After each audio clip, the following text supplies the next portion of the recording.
about ordinance 2026-12.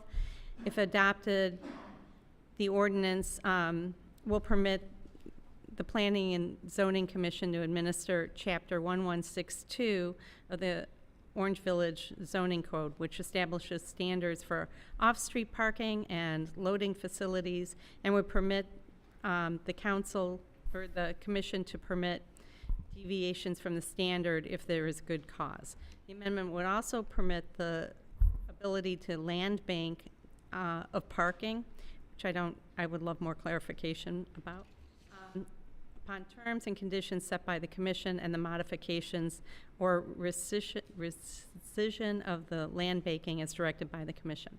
So, Do you want? anybody would like to speak tonight, they can go to the podium. There's a sign-in sheet. Yes, and after your comments are over, you can sign in the sheet behind the podium. Maybe the mayor to just give a basic. I'm about. going to get that. I can do that as well from the P&Z. I'll let the mayor go first, but feel free to make comments after it's introduced. Thank you, President, Madam President. The purpose of this ordinance is to allow for us to add more green space wherever we can in parking areas. Parking, for the most part, by our code is prescriptive. You need this many cars to accommodate it, irrespective of whether those numbers of cars are really necessary to support that business. It allows us the flexibility to consider a lower number of cars or, for that matter, loading spaces for businesses, in which case that land would be banked for future parking, should that parking be necessary down the road. It allows us to have less asphalt and more green area on our sites. It is something that's done in a lot of communities, and it's given that the Planning Commission usually has the auspice over the decision as to what extent that parking could be reduced or should be reduced to allow for that to occur. That makes a lot more sense now. Thanks. And Kim? Well, that's basically, that's basically it. So the point is the land cannot be built on, it is set aside essentially, and it can be planted on to reserve that for future parking should it become necessary. And whenever anything comes before the Planning and Zoning Commission, and we are looking at plans, we absolutely do count the parking spots that are with that building to make sure that it is meeting the requirements of the law. So there are times, however, when there are too many spaces and that business, believes that they wouldn't need as many spaces, at least in the near future. Sounds great. Does anybody from the audience want to make comments? You have to go up there.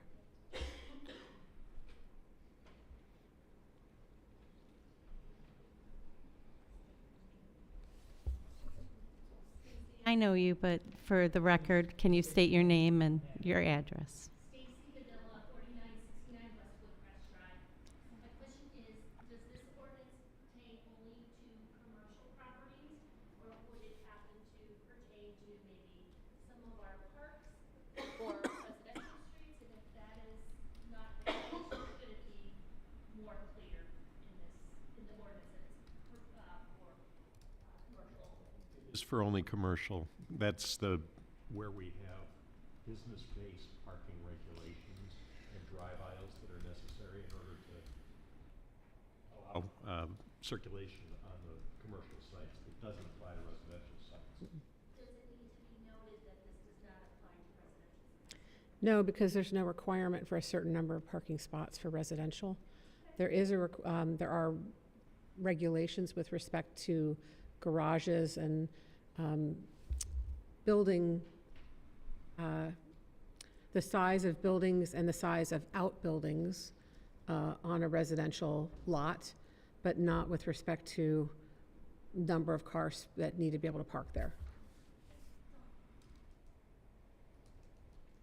Thank you. Stacy, did you sign in on the sheet too, please? Thank you. Anna says thank you. Okay, anybody else want to speak to this? If there's no more comments or questions, I will call the special meeting, the special council meeting for June 3rd to order. We'll start with the Pledge of Allegiance.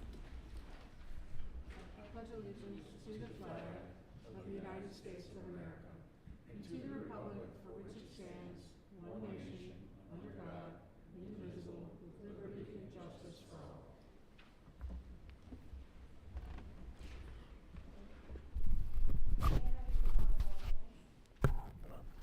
Foster.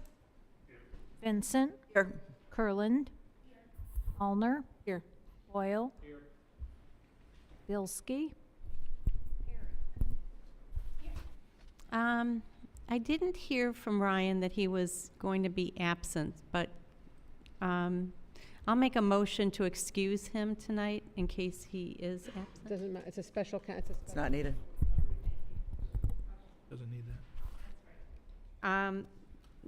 Next, I need a motion to confirm the appointment of Michael Radabaugh Jr. as Housing Zoning Inspector of Orange Village. make that motion.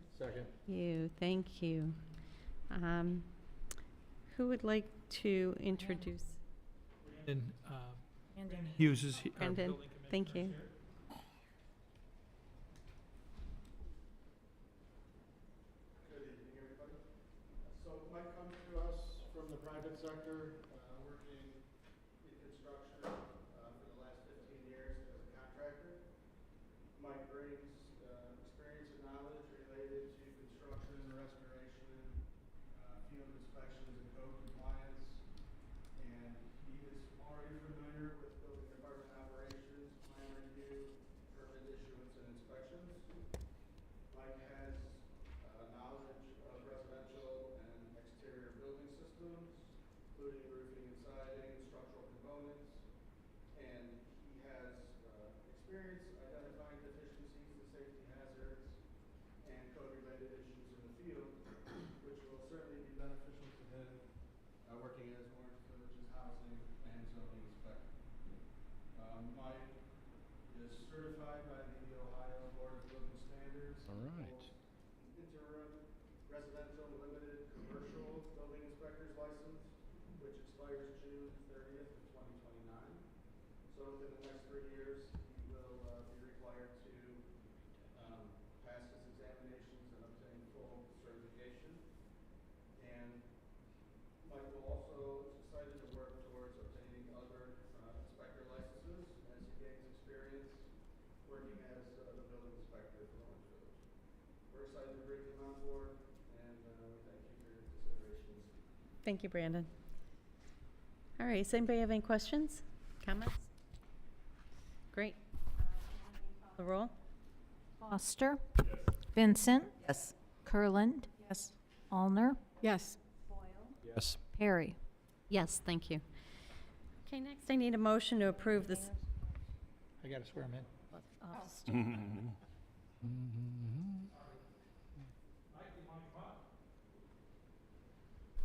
It's getting harder.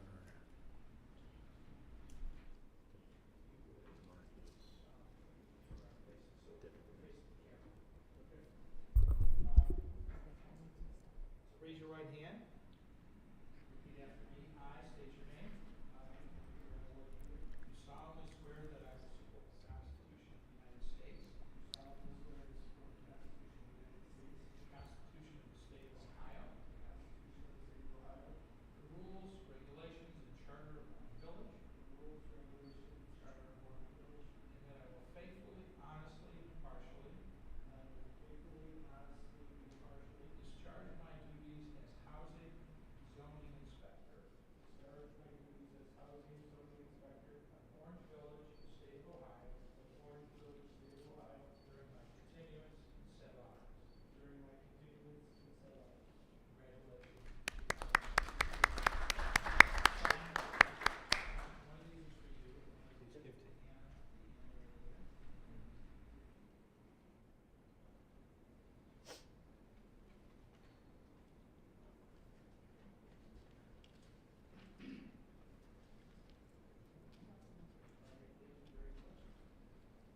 Congratulations, welcome aboard.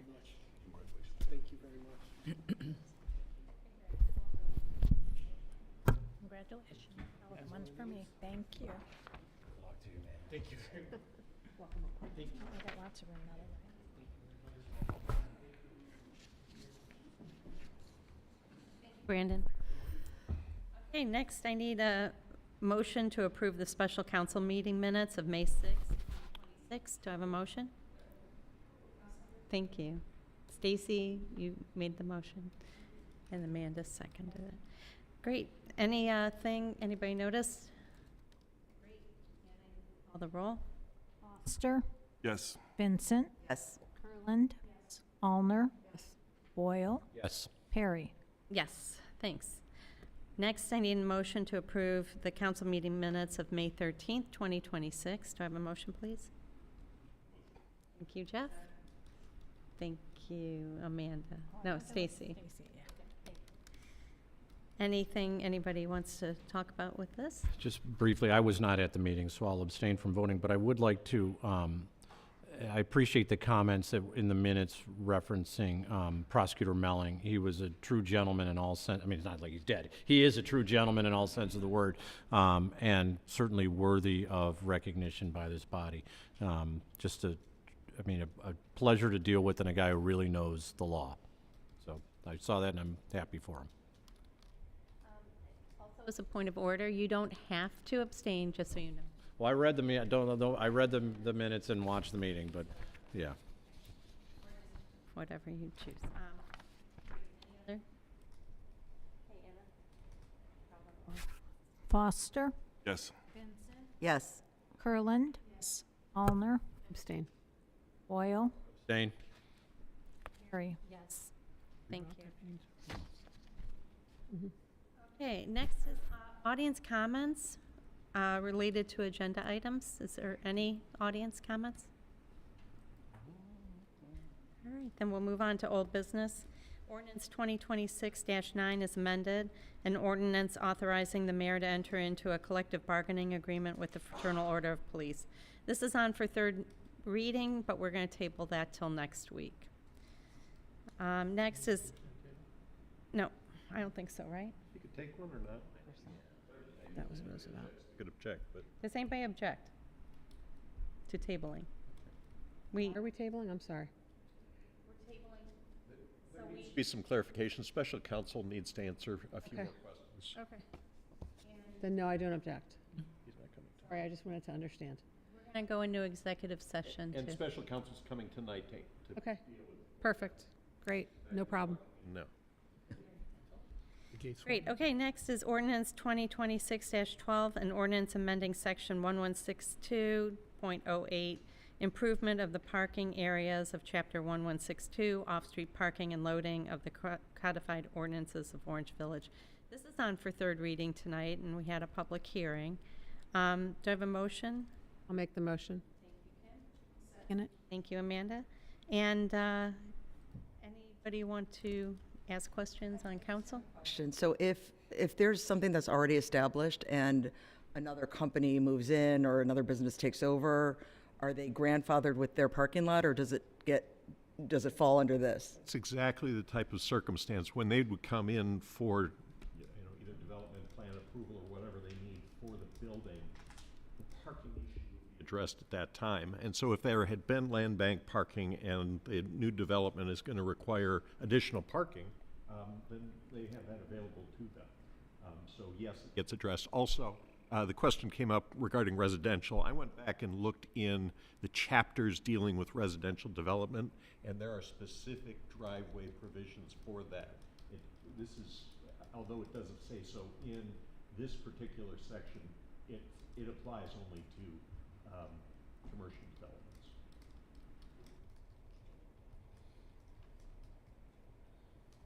Questions? All right, Anna, will you call the roll, please? Foster, Vincent, Kurland, Allner, Yes. Boyle, Yes. Perry. Yes, thank you. Next is ordinance 2026-14, an ordinance engaging Bricker, Braden, Wyatt, LLP to provide special counsel to Orange Village in matters related to the financing of capital projects. and declaring an emergency. This is on for third reading tonight. Can I have a motion to open this? I'll make the motion. Thank you for making a motion, and thank you for seconding it. That was Stacy. Great. This is the firm that Price Finley works for? Yes. Correct. Okay. Questions from council? If I may, Madam President, I've mentioned this on the floor before, and I've discussed it openly as well. I have lots and lots of questions, and I don't want to say reservations, but there's a lot of unknowns about what is happening relative to any project, finances, timing, location, et cetera, et cetera. And I was pretty clear in my last comments that I do not want to see any penny spent on lawyers. As a lawyer, George, sorry you got to hear this. I don't want to be against my brothers in Esquire, but not you. It's another matter. But I just don't like the concept here of moving forward on this without a firm understanding of what exactly we are doing. So when it comes up, I don't know whether it's going to pass. I've spoken to the president about this and the mayor, but I do not intend to vote for this. Not because I'm against Bricker. They do great work. I've used them in my current job and are using them right now, but rather I just don't know where we are, and I don't want to be in a position where we're spending money on something that maybe isn't right now or isn't right ever. And so I'm not soliciting people to do anything. That's just my vote, and I just want to make sure that I put that on the record. Why Thank don't you you. make a motion to table it? When we discussed this previously, but I thought if we approve this, it's just saying that he can hire them, not that if, when the need arises, should the need arise, but not that he's going to just hire.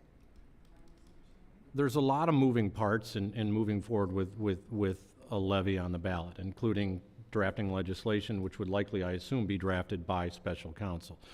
And that takes time, energy, and money, and that would be before this body gets to decide whether or not it goes on the ballot.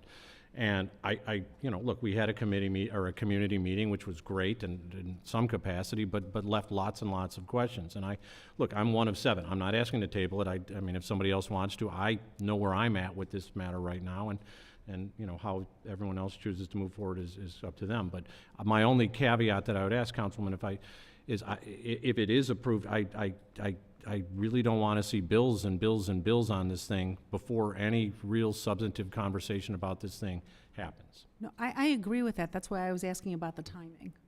I think if you go to table. Sure, the timing of the incurring of fees will start with the drafting of the legislation. As Jim noted, there are 2 pieces of legislation that council would need to address. One would be requesting from the county fiscal office the millage that's necessary to achieve what the village would want to achieve. The second one would be to put the issue on the ballot. That second piece of legislation has to be adopted and down to the Board of Elections by the date of this council's meeting in the first week in August. So practically speaking, you'd have to adopt that piece of legislation in July, unless you had a special meeting.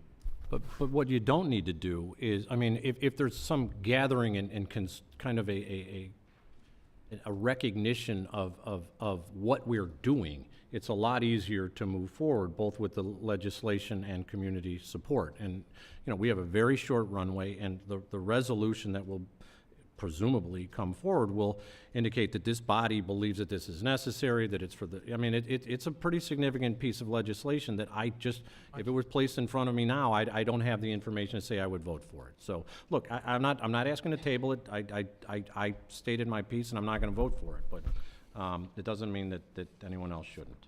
Or if you want to table, we can table it. I have a couple of questions, just for clarification. In the contract, it said, the matter described below does not give rise to a lawyer-client relationship, and then later on it says that the village would be our client. Can you just clarify? Well, the specific individual council members aren't going to be clients. The entity is the client of that firm. I don't have that specific language in front of me, but we've previously entered into this agreement with this firm. It's pretty standard. the village would be a client of the firm. What they always try to disclaim is if they have other clients that may have interests, that, let's imagine that they have school boards and they're seeking to advocate something with the state legislature that only impacts school boards and might adversely impact cities. I'm making this up. They're going to be able to do that, and your engagement on this, for this purpose, is not going to interfere with their ability to represent other clients on other matters. My other question is, at some point in here, it said, it noted that they would be working with the committee, whatever committee, would that be our finance committee, or would that be a separate committee that's formed? Well, I think there are a couple aspects to it. There could be some finance committee involvement, but it would also definitely be council. Because you would be responsible for the passage of legislation. But to clarify, council was not involved at all in the designs or anything like that, and in fact was not invited to be part of those focus groups with the architects. My statement stands unless others were invited and I simply was not. I don't believe that that's the case. And there were council members, myself included, who specifically said that we wanted to be involved in those meetings, those focus group meetings with the architect, even if just so that we could listen and hear what was going on. So that was not, we were not invited to do that or permitted.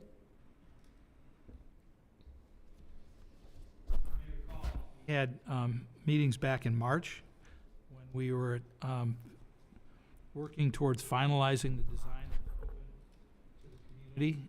There were, I want to say, no more than about 5 residents in attendance and council people. That was an opportunity that we gave the community to interject into the design. You hire, you have professionals that we hired to put the project together. This is a project that's been underway for over 10 years in several different iterations, and I will be outlining all of that in a correspondence that will go out to the community so everyone knows that, you know, this, if you will, how we got to where we are today and why we're there. The importance of it to the community for the future and the timing of delivering it. And in order to get us to if you will, the starting line for the project, which is the voting on a bond issue, where we can move forward with a project, we need to have the legal counsel to be able to develop what we need to have so that council can take necessary action to put it on the ballot and let the residents have their say in the final analysis.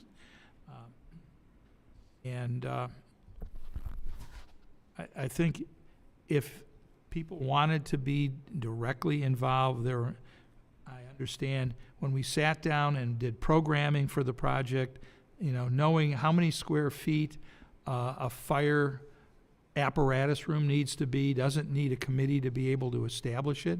There's lots of standards in that area, and the architects and the fire department were instrumental in recognizing those programmatic areas that needed to be organized.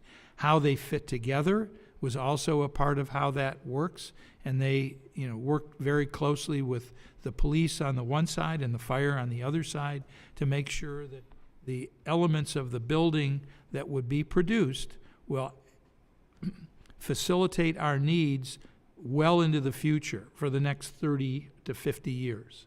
And that was what we sought to do, to bring in, design doesn't happen by committee. Design happens with those who are involved directly with it, organize it, and then you bring it to committee for input and comment. And that's exactly what we did with it. And there were opportunities for people to do so. It was presented at council. People had opportunity to make comments on it. It was presented in a special meeting to present the overall design at the status it was in at the time, so that people could weigh in and suggest. There was an opportunity there for people who wanted to weigh in and suggest how this thing might want to design or look. That was the time for it. You got to get to a point where you have a project that you can figure out its value structure, and then we can figure out what we're going to fund for that, need to fund for that project. We're at that point right now. We need the assistance of legal counsel to help us structure what is necessary for the project to move forward. I know there were some comments in the public meeting the other night about the drawings still have things to be done. Of course they do. The design happens throughout the process. There are details and construction drawings that will have to be done, but we don't do those until the bond issue passes. No project, whether it's a school, a city hall, a hospital, happens until the financing is fully in place for those projects to be able to move forward. Because you're not going to hire an architect and spend thousands of dollars more to determine whether you could actually do this. That's why we did a very, very detailed cost analysis of the project and a very detailed set of drawings of what the project is, so that it could be very clearly considered for pricing and design approval, to note that this works. It works for the departments that will use it. It works for the community that will support it, I hope. And we need to move it forward. I think that the point. I just want to finish. With all due respect, because you were addressing my point, I'm the one who sat there and called the references for every single design firm that came in, okay? And I had no problem spending the hours doing that and talking to people. And what I heard repeatedly from different references was, make sure that you have council people at those initial meetings with the architect. Please let me finish. Allow me to complete my thought, okay? We are also stakeholders, okay? And we were not given that opportunity. I understand that you and I are just going to have to agree to disagree. There were certain steps in the process where we were, and there were certain steps where we were not. And that was my point. And I think it was a mistake to do that. And I'm entitled to that opinion. Just hold on a second, okay? The other thing is, this council is, you do need our votes for these things. So to the extent that you include us in things and hear us through from the beginning, I think it really does help the process.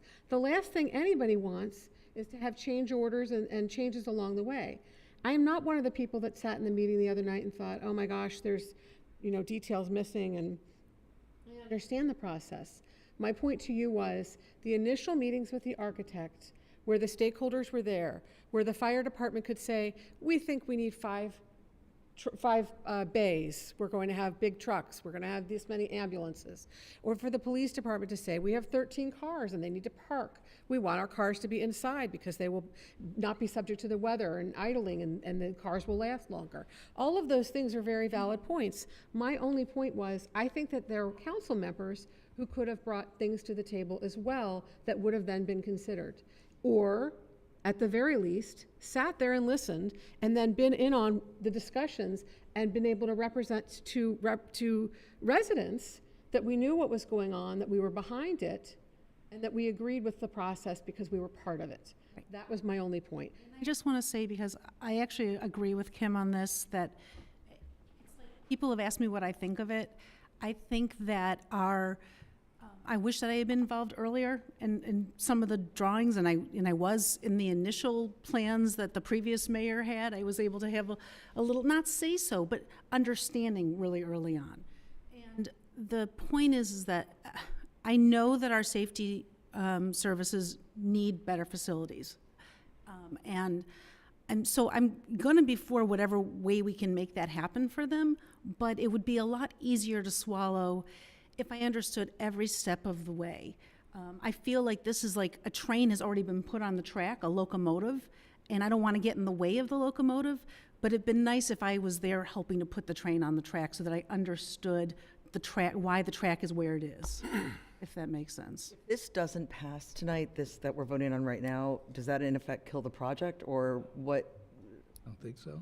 where would it go from here? No, you can reintroduce it. I mean, and perhaps, if I may, hearing the conversations, I think Councilwoman Olner might be right on this, that the prudent course would be to hold it in some capacity.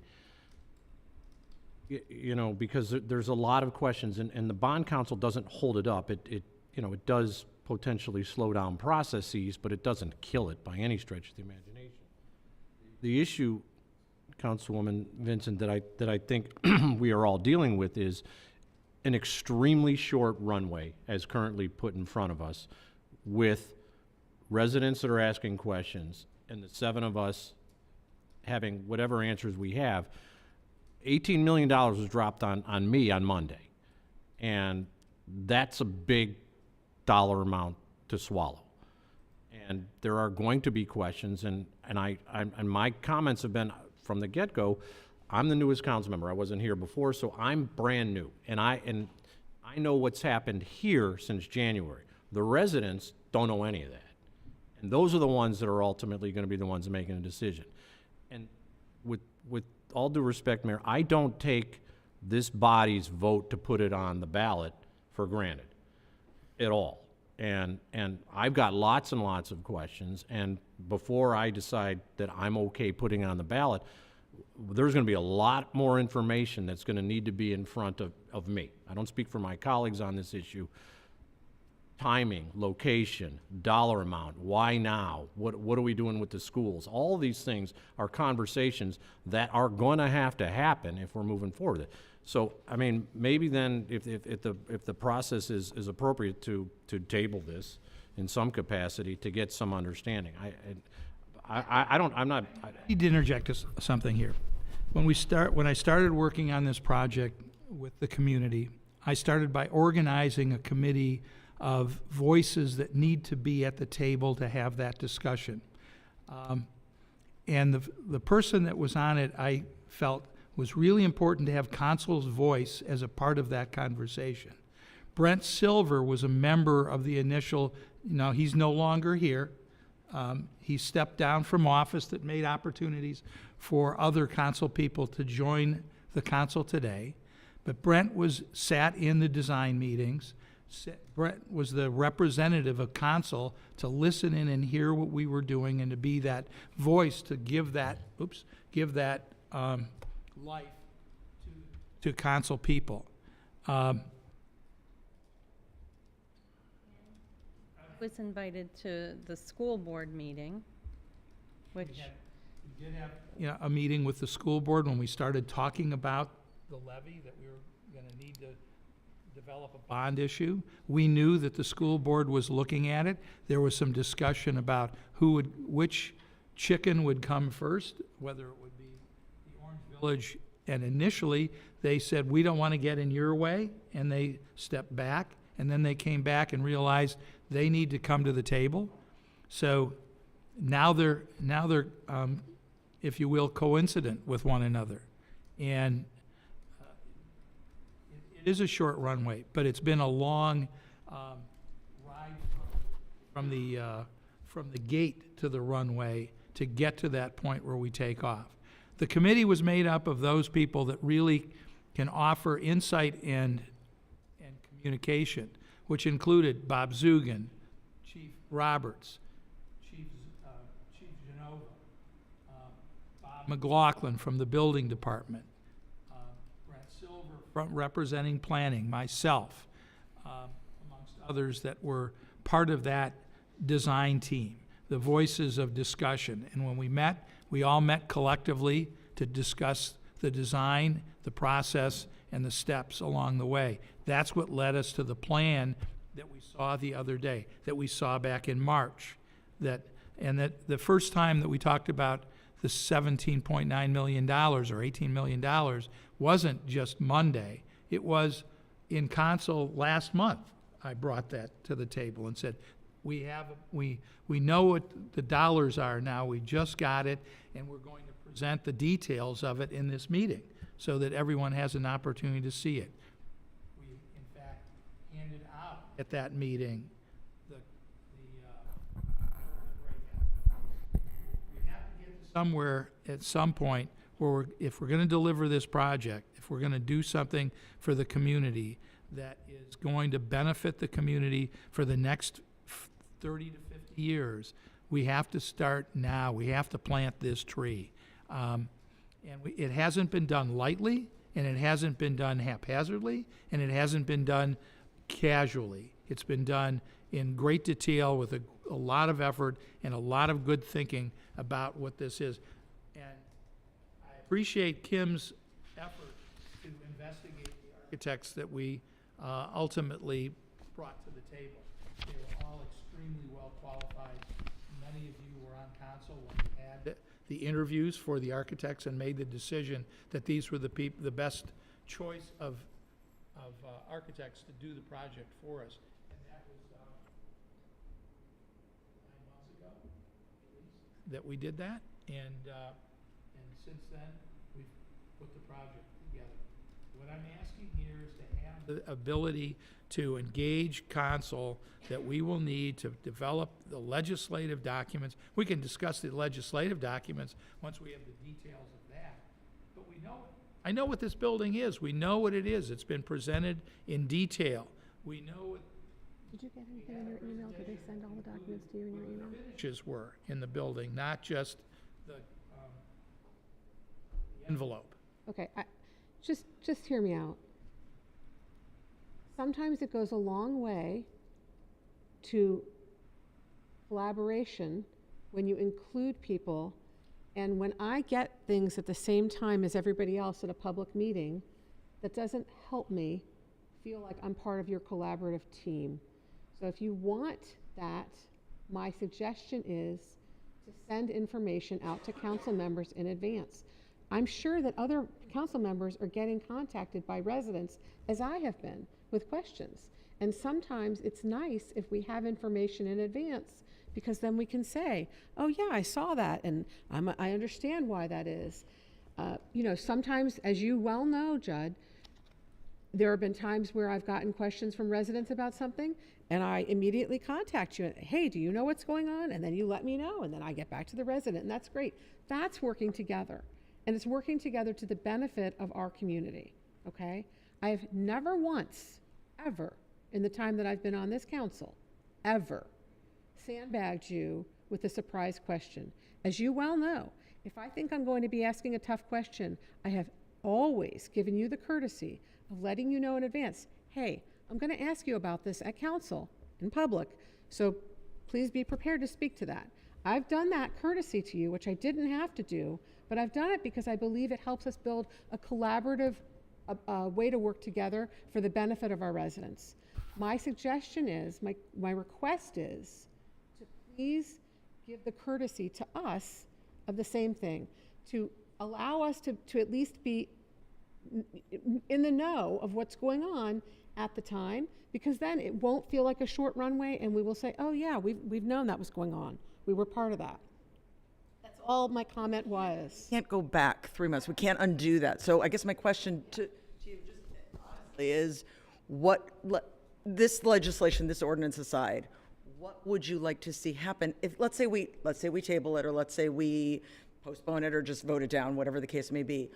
What would you want to see happen that would allow us to move forward with the project in the next week, 2 weeks, 3 weeks, month? I can only speak for myself. I certainly can't speak for Mr. Boyle, and I think he has a comment to make. I would suggest, I'm going to make a motion that we table it for this week. We have a meeting next week. Within that 1 week time period would be a very good opportunity, in my opinion, for the mayor to have conversations with different council members to get us all to the point where we understand and we can have our questions answered, and you know, we really are on board with it. That's, to me, that would be a good use of the week. Are we seeing legislation to put this on the ballot next week? No. Don't we need 3 months? If this were passed, you could have legislation next week to office. But, so we have to have June, July, and August for readings. August you don't have because it has to be in by 4 o'clock on the So- day of the council meeting. So really, you're So we looking at- really need to get, at least if we table this, They're pretty good. They can probably turn it around in a week if they know it's coming. Yeah, Steve, we have a levy going on where I work, and we got it back after the first we got it back in, I think, less than 10 days. The turnaround from the first piece to the second one, which was somewhat surprising, quite frankly, because it oftentimes takes way longer. I want to clarify something. I don't think, because you're worried about the committee being bigger than necessary when it came to this planning, I don't think that anyone here was trying to say that their ideas needed to be part of this plan. I think that they wanted to be able to be, and please correct me if I'm misspeaking for anyone. I wanted to be a fly on the wall. I wanted to be aware of what was happening as it was happening, so that I could ask the questions, so that I could answer questions. We did a meeting early on, I don't even remember when it was, maybe a year ago, where we sat here and the mayor made it a meeting, and I was part of that meeting when we listened to the chiefs talk about it. And I remember we sat at the table and somebody zoomed in. I don't remember who was the person that zoomed in. Maybe it was me. I don't even remember. But I just remember being part of that conversation. Oh, right. It was Ryan, right. Ryan. So that was made available.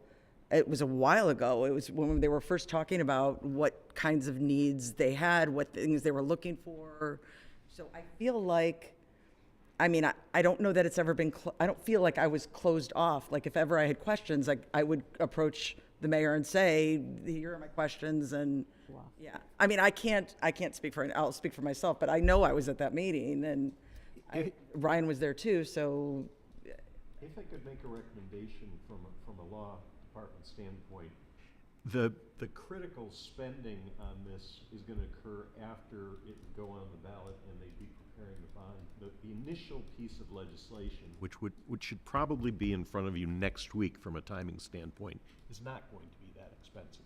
If you approve this agreement, you can continue to do all of the things you're talking about in terms of getting a greater comfort with the project, and the go or no go vote in July, say, is the larger deal where you're actually putting it on the ballot. Even then, you could take it off the ballot as long as, you know, the Board of Elections allows it. You don't have to have the election at all. But by allowing the mayor to move forward with the special counsel this week, you can be in a position next week to have the just preliminary piece of legislation. And it doesn't mean you're going to support the project. Everybody has had their speech on, you know, there's still clearly answers that need to be provided. Yeah. But Steve, if I may, the problem is that the first piece of legislation will indicate that this body believes, or, I mean, because we use the same law firm, and we have a thing going on right now, and it's, I mean, I don't want to belabor it, but it's that we, the council members, believe that this is, you know, a fabulous need that the city must have, blah, blah, blah. All these things saying that we believe these things are necessary. What I'm saying is I don't know any of that. I'm not saying that it can't be shown, but that runway of learning that this is something that we must move forward on has not been shown to me to any point that I would say, okay, let's approve this legislation. That's the issue that I have. Now, and again, I speak only for myself, because I know what the whereas clauses will say, Steve. Hi, Jim, let's approve this legislation, meaning what's on tonight, or the The next piece, once we hire them, they will come back with a piece of legislation saying that whereas the council believes that this project should be the best and is vital to the interests of the community, and that they believe it should move forward, and all these things that I, as a council member, have no idea at this point. Doesn't mean that I could vote for it. I mean, we could learn it. like, multiple things going on. I think that, what comes first, the chicken or the egg?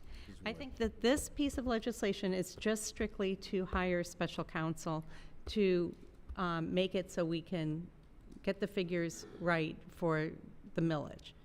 And, Hold on. Can I interject? Because Steve, and with all due respect, President, that's not what the first piece does. The first piece says that this body believes that that it's called a resolution of necessity, that this body believes that this bond issuance is necessary. That's the first piece. The second piece, then we send it to the county, they come back with the numbers. The second piece is, hey, we agree to put these numbers on the ballot. So the first piece of, do we believe it's a necessity for our community, is the one that I'm struggling with, because that conversation hasn't happened yet, at least to me. True, but that's not the piece of legislation that's on tonight. I mean, between now and next week, I don't know if the mayor's gonna be able to get you enough information to change any minds, but this piece of legislation doesn't say that it's necessary to move forward with this project. This piece of legislation is necessary to get you in a position to answer the question, is it necessary? I So think, it's preliminary legislation. I think what Mr. Boyle is saying is, you would be engaging the firm, the law firm, to create a piece of legislation. That piece of legislation, not the one tonight, that piece of legislation that we would be engaging the firm and paying them to do, will say we're all behind it. Am I? Yes, and that's- that'll be subject to the disconnect. conversation. But Steve, what Steve is saying is accurate, and what Kim is saying as well. I'm going to make a motion to table this till next week. Second. To our council meetings. To our council meetings, of course. Not at this time. He wants to know if he can speak to that, but it's past that time. We'll get to the end of the meeting. There'll be another opportunity to speak. I made a motion to table this till next week. We will then be putting ourselves in a position where I like to have items of great importance take 3 months to read. But we will be shortening that timeline. We may need to add an additional council meeting in July to accomplish this. If we're all prepared to do that, then that's fine. So I've made a, Interject one other thing that I think is altogether important. We didn't just start this process at the beginning of this year. We started this process over a year ago, starting to develop an idea that something needs to be done. And I started looking at whether or not we should do some of the things that we are doing, including bifurcating this building and moving fire over to another location, looking to how we might acquire a piece of property to build this on and what would be necessary there to accomplish that. Those things happened well over a year ago. We started deliberating and talking about this potential project coming in. And now we're at a point where reality is setting in and we have to move forward. Yes, it is a short runway, Jim, Mr. Boyle. It is a shorter runway than I would have liked to have had. My original goal was to put it on the ballot last May. But that, I came to understand very quickly that we weren't going to have enough information, let alone a complete design package, to do that. So we moved it forward and said we're going to go move this to November to give us a reasonable amount of time to get through the process. I'm more than willing and happy to sit down with anybody and everybody in this city to talk about the project, one-on-one or multiples on one, to help them understand the project better and what we've done and why it's important now, and what we're doing. Mayor, I'd like to be specific, though. Before I vote to table or not to table, I want to know what needs to or should happen in the next week, because that's all we're giving ourselves is 7 days to make a difference by voting next week as opposed to this week. So what would you like to see happen? What needs to happen? What should happen in the course of the next week? Because we don't have a lot of time. We have 7 days. So Here, I'll tell you what I need. I mean, I want to, here's what I want. I want to know, I want a traffic study. I want to know what our plan is. I was at the mayor's meeting at the school board, where the school board said, we're going on the ballot this November, and the mayor said, tell me what I can do to support that. Now we're undercutting them, so I want to know how we plan on coordinating with the school board. I want to know have we talked to the neighbors down there?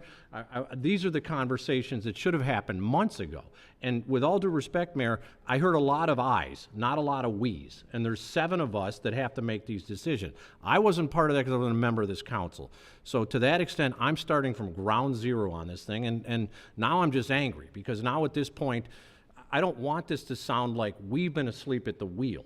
That's not fair. It's certainly not fair to me, and I'm not speaking for my colleagues here. But if you want to get, and what your plan is to get this thing past the ballot, and I told you this when I talked to you this afternoon, Mayor, the last 3 things that have come on this ballot in the Chagrin Valley, 32, the charter in Pepper Pike, and then the proposed rezoning over at Beechbrook, or is that where it was, Beechbrook? They got smoked at the ballot. You know why? Because they didn't have a plan on how to do it and didn't sell it to the residents early and often. And what I'm seeing now with this short runway is no plan, no understanding how we're going to get it. That's what I need to see in the next week. Sorry for raising my voice. So, again, I think taking this week to have individual conversations with each council member so that their questions can be addressed and answered would be a good thing. And Mr. Boyle raises an excellent point. It's one thing to get on the ballot. It is another thing to get it passed. There is no reason, and look, I want good facilities for our service people. I've always been very supportive of our service people, always. But there's really no point in my mind to spend all this money and throw more money at a project if it's not going to pass at the ballot box. To pass at the ballot box, I believe it needs the support of all the members of council. And I think it's worth it, even if there's just one person who has reservations. Take the extra week to get everybody on board. It's very important. When issues go on the ballot, levies go on the ballot, you have a 4-3 vote or a 5-2 vote. That is not going to help it pass. We would need a 7-0 vote on the ballot. Take the extra week. I hear you that it's going to cost us our time, and there's going to have to be a third meeting for us in July, and that's our time, and I get it, and I'm willing to put in that time. Thank you. It's important that we speak as a body on this. It's very important, and I'm glad you guys are bringing this up. Any comments? Okay. I just want to add one thing. When I took my seat as a council person 28, 29 years ago, however long ago it was, one of the first things that I was assigned to do was to head a committee called Buildings, Grounds, and Utilities. And in that committee, I had some residents join the committee. Our first thing to study was the lack of space in the fire and police departments.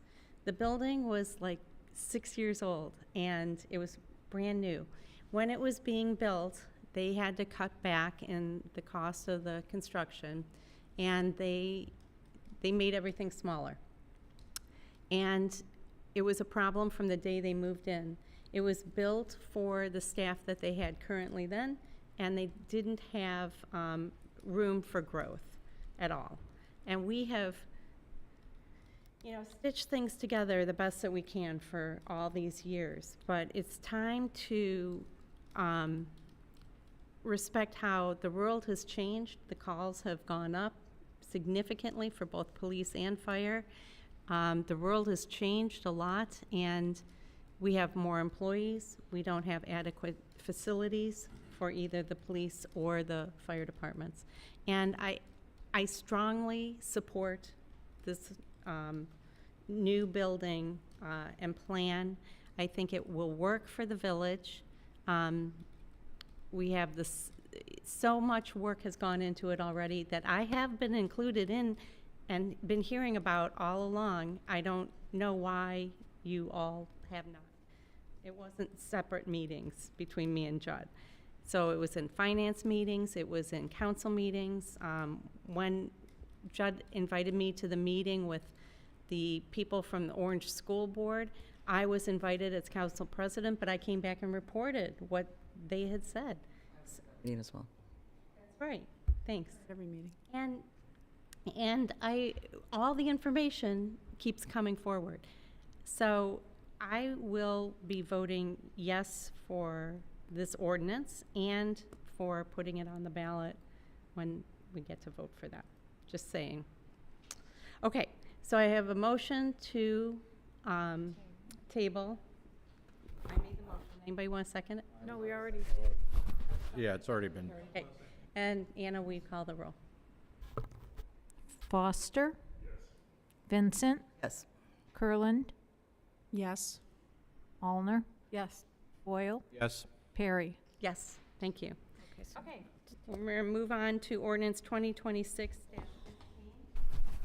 Ordinance establishing the standards for obtaining senior transportation services from the village through the Orange Community Education and Recreation Orange Senior Center and declaring an emergency. This is on for first reading. I wonder if we need to suspend the rules of this. Okay. No. We met with the Orange Seniors group. Senior Center. We have figured out something that we need to do. What will ultimately need to happen is council will need to determine how much money it wants to appropriate for the program, which authorizes transportation for any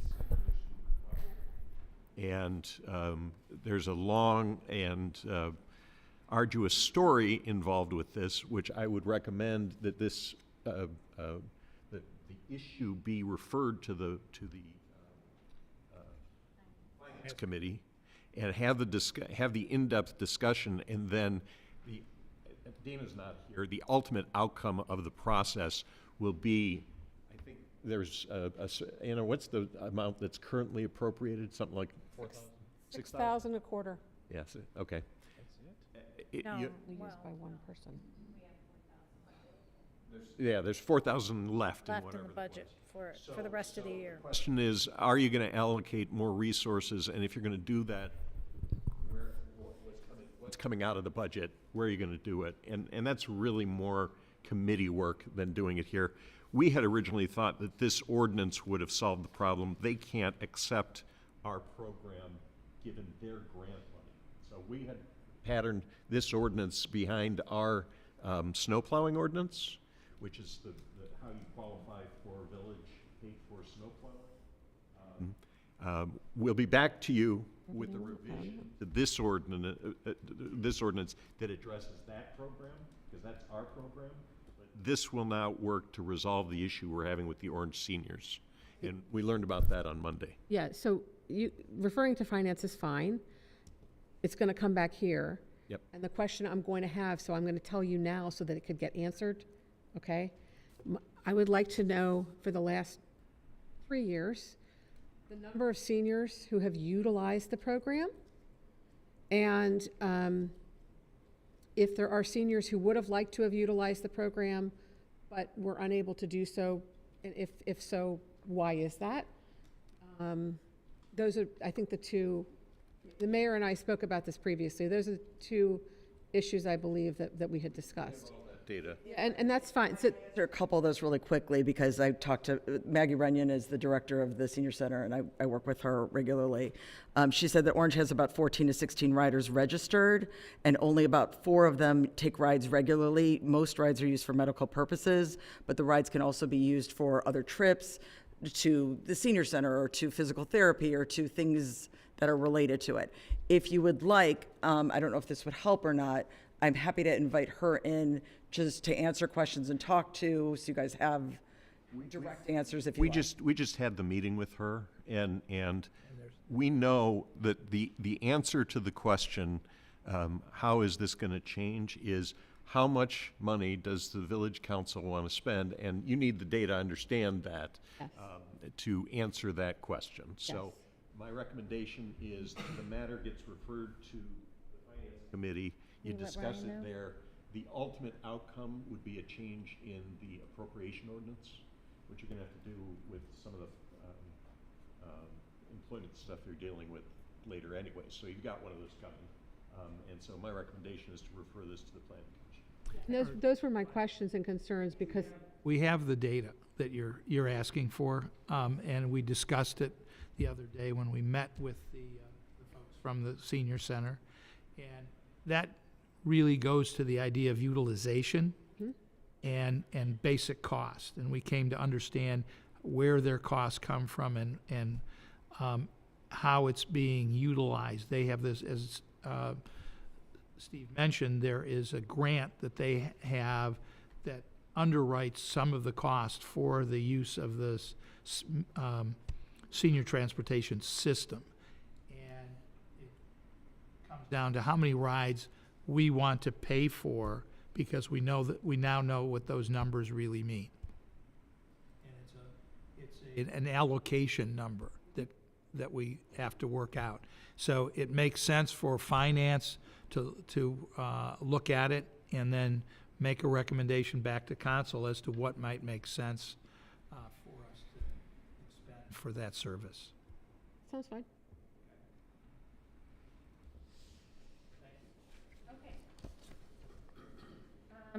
Next is ordinance 2026-16, an ordinance authorizing the mayor to enter into an amended employment agreement with Anthony Urgrinick Jr. and declaring an emergency.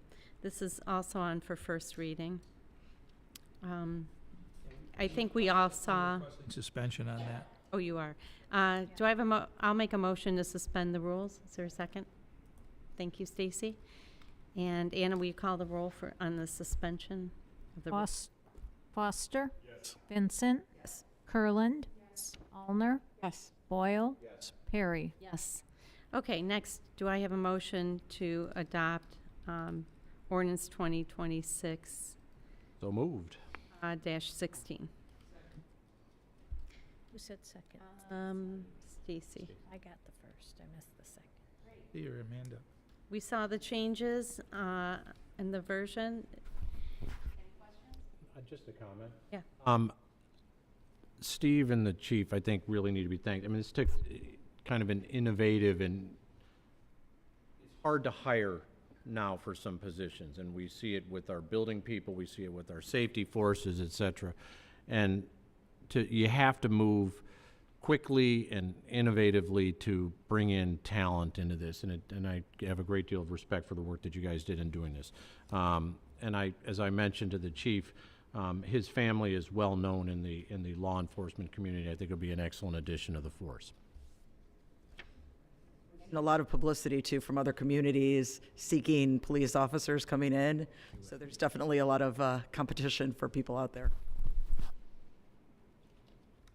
Well, the nice thing about this also is that we now have the template in place if we identify future candidates. Reinventing the wheel. Mike, did you want? I don't have anything. I was just prepared to answer if one of those was a question. My question would be, when do the benefits kick in? If we pass this, do the benefits kick in immediately, or is it still after the tests are passed and? Well, it depends on which benefits. He would start accumulating the time, the sick leave and the vacation leave as of the date of his hire, which is May 16th. And then, when does our medical coverage? That's 6 months? Immediate, no, Oh, I'm sorry. Immediate. the ordinance states May 16th. It would start May 16th. It's in the, yeah. Any other questions, comments? Anna, will you call the roll on adopting 2026-16, please? Foster? Yes. Vincent? Yes. Kurland? Allner? Yes. Boyle? Yes. Perry? Yes, thank you. Next is ordinance 2026-17, an ordinance amending section 145.01, composition of, comma doesn't need to be there, composition of chapter 145, fire department of the codified ordinances of Orange Village. This is on for first reading. And Larry, do you want to comment on this? Sure, thank you. This is kind of a retooling of our organizational chart, creating the position of fire marshal. The position will lead our fire prevention efforts, which include conducting and coordinating other fire inspectors in the annual inspections of each of the commercial spaces within the village, monitoring firework displays, witnessing annual tests. There is a long list of duties in which a fire marshal is responsible for. Over the last years, I spent many years in what would be this position, but as the village has grown over the last decade, the demands of this position have increased dramatically, and the demands are going to continue to grow through ongoing and plan development. So this is more of, it's still a part-time position. It will be from someone within the department. Currently, Captain Brian Hitt is in charge of our fire prevention, but this is kind of a reimagining of the position because this position is more administrative and less towards response. As time goes on and our succession planning goes on, this doesn't necessarily need to be a job held by someone, a ranked officer. There are individuals on a department that are not a lieutenant or a captain that might have interest in having this more administrative position in time. So it gives a little more flexibility. It also allows for the addition of a line officer, so we have more line supervision, which helps with scheduling and a myriad of other things. So we already have this built into the budget, so this is no additional cost. So again, it's just a little bit of a retooling of our organizational chart. Are there any additional training or certifications that come? So anyone who goes out and conducts fire inspections has to be a certified fire safety inspector with the state of Ohio. It's an 80-hour course. In looking forward to this expanding the role of the fire marshal, currently I'm the only fire investigator on the department, so that would require additional trainings. That's another 80 hours of training for that. So just kind of transferring some of the responsibilities and, more division of labor. With respect to suspending the rules, if council wants to be able to make the appointment in July, they would have to suspend the rules and adopt it this meeting. You have a functioning fire marshal at this time, just not designated in the department as a composition, right? So, Have compensation. you could suspend the rules and adopt it tonight and just be done with it, or you could bring it back for 2 or 3 readings. Do I have a motion to suspend the rules? I'll make that motion. I'll second it. Thank you. Anna, please call the roll for, it was Amanda. Foster. Vincent. Yes. Kurland. Yes, Boyle. Yes. Perry. Yes. Make the motion to pass. I'll second. Thank you. So Stacy made a motion to pass and Kim seconded. Great. Any other comments, questions? And Anna, call the roll. Foster. Vincent. Kurland. Allner. Yes. Boyle. Yes. Perry. Yes, thank you. Okay, now, finally, we have audience comments which help advance the good of the village. But if you will please take the mic, tell us your name and address, and then sign the little piece of paper behind you when you're done. My name is Bennett Rubin, Lifeline Hills, Salt Lake Circle. Been a resident here for decades, long time. Very involved in the community, mostly behind the scenes. My comment is really the same for 2 subjects. It goes back to communication. Listening to the conversation amongst the council members for the new building is a perfect example. Most of the residents in this community don't see inside this building. They drive by and see this gorgeous Taj Mahal, they call it. But they walk in, they see this really nice area. I myself got a tour for the first time on Monday night of the police department, fire department. And honestly, it's a dump. And it needs the investment that we're talking about. But the residents aren't gonna vote this down now, by far, unless the village establishes a need, which they have not done. And so it's extremely important. We recommended to the police chief that maybe give tours of the facility, talk about the need, but this has zero chance of passing. You're wasting your time and money unless you establish a need to the residents, which is not been done. That's number one. For your comment. Number two, related to the senior center, appreciate all the work that's been done, discussions with the current senior center, which I'm involved in. The issue I have, again, is communication. For the second time in several months, Orange Village, without notice to anybody, canceled the program. You might call it suspended, doesn't matter. Day before a holiday, just like Christmas. Stranding the residents that participate in this without any notice. So again, it really goes back to how we communicate to the residents, how we communicate to each other. I'm not sure everybody was aware of that, but stranded many people in the village. So that was Thursday on my way home from the meeting in Detroit. I got a call. My phone was ringing off the hook all the way back on my car. And people saying, I can't believe this is happening right now. So I just want to make sure that everybody's aware of this and we change our ways of doing things going forward. Thank you. Thank you for your comments. Any other audience comments? Did he sign in? Oh, you need to sign in, Bennett. Can you sign in on the, there's a form there? They're signing. Sorry. Where's the ordinance for? What about the charter? It's just discussion item. Okay, thank you. It's coming up. Okay, that's next. So next on our agenda is a discussion of proposed charter amendments. I hear, Ned, you will be a spokesperson for your committee. We appreciate that. Thank you all to all the committee members and the chair. Scott, thank you so much for your hard work. Hey, Ned, can you give us a brief synapse of what happened? Is that on? It's on, but they need to move it closer to the. A little closer. You almost have to eat the microphone. My name's Ned Van Valkenburg. I was with the Charter Review I Commission. don't think it's on. I'm sorry, here.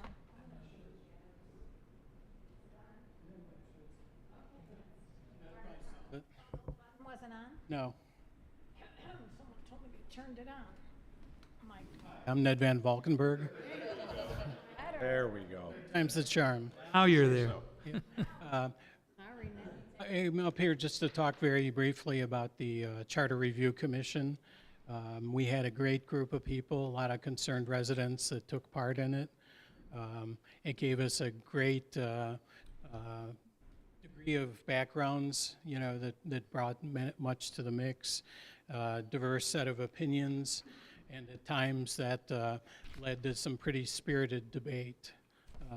We also at times had some of the council members show up and add their input, which was wonderful as well. In the end, we ended up making 9 recommendations that we're forwarding to council for review and consideration. You know, very briefly, you know, some of them were just kind of cleaning up some language and things, and you know, others were you know, little bit different twist on things. For example, one of the ones was we just cleaned up some language. Instead of referring to a state militia under Article 3, we started referring to them as the Ohio National Guard, just to get rid of some of the outdated language.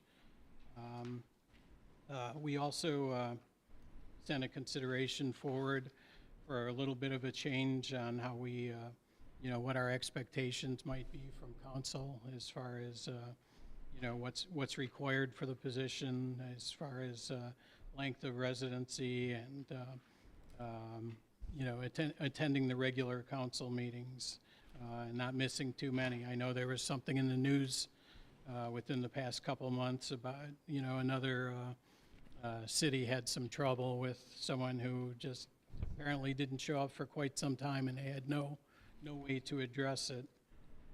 So we're just trying to help make sure that that doesn't come about. The next item that we considered was considering some of the mayor's powers, and we gave a little bit extra verbiage here with the guidance of the law director to allow the mayor to delegate some of his authority under appropriate sections or under appropriate terms. And then we put a little finer point on the treasurer and, how they, come to hold that position, and what's expected of them. We did also, we distracted the law director and talked about his position for a moment. And then also, there's some language that was adjusted in here to allow the council, should they need to seek out some special counsel outside of the law director, should there, be a reason for seeking a different perspective on it. And the Architectural Board of Review, we discussed, the makeup of that, and, change some of the language to make sure that a quorum would consist of at least 4 members, including one of the architect members, just so there's, good direction on that. Some of the old language was removed as far as levies that are no longer active. And then also, many members of the commission felt that they didn't quite have enough time to perform their duties, because we were, kind of in a rush to get things done, and with some of the spirited debate, we sort of ended up a little bit in crunch time. So what the recommendations were, and they were hoping would be adopted, is that the Charter Review Commission, rather than meeting every 8 years, would meet every 6 years, and kind of get an earlier jump on things, so there was time to, time to work on things appropriately and feel like we made it all the way through and achieved closure. So that's pretty much what we had. So we'd just like to thank you all for your consideration. Thank you. So we'll stay there for a second, because Ned, can you stay up here for a second? I have a question about this one. I heard what you said, that you wanted more time to things or deliver. Yes, it was a relatively brief period of time from our first meeting to when we needed to be completed with things, just so they were done in a timely fashion. March. It was the end of March, if I recall properly, February 9th, okay. Okay. Yeah. You should probably use a mic. If I spoke very loudly? It's for the, Wait, give me the mic right there. Wait. Thank you to give you the mic here. Oh, they're gonna hand There's a mic right there. Microphone. just talking. Thank you. Yeah, our first meeting was on February the 9th. That was not a substantive meeting. That was some housekeeping and onboarding, and we really didn't get going until the 23rd of February. And we concluded our work on May the 11th. So it was pretty concentrated. A question regarding that, and are you having a follow-up, or? go ahead. It's in this, along the same vein. Is it more that you feel like you need to do it every 6 years, or is it more that you need to be appointed earlier Yeah. to make it? Exactly. My question is because, to the law director, please educate me.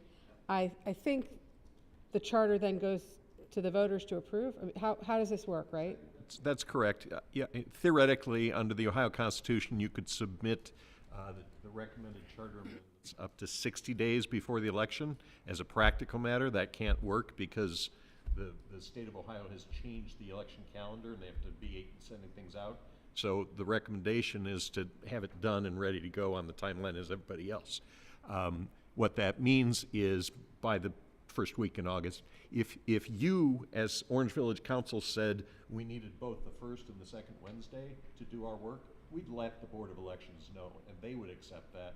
I've had that conversation with folks down there before, and they're very accommodating. What are the costs involved to the village to put it on the ballot? If we're on a general election, we don't, I don't believe they're passing on Okay. costs of general elections. Okay, that was my only concern, would be incurring more costs. I don't, to me, 6 years, 8 years, I mean, if that's what you guys feel is necessary, I can respect that. I just, Okay. it does seem to me, though, that maybe we should make an effort as a body to appoint the commission earlier in the future so that they feel like they've got enough time. Recommendation is Yeah. that the process that they would follow would start in July of the The previous. previous year.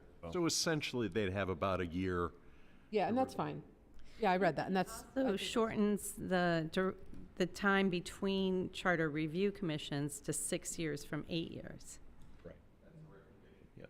that's what I guess I'm a little confused, because I'm hearing about the, I think they were just, I think the intent was just to address, they were trying to cover too much territory all at once.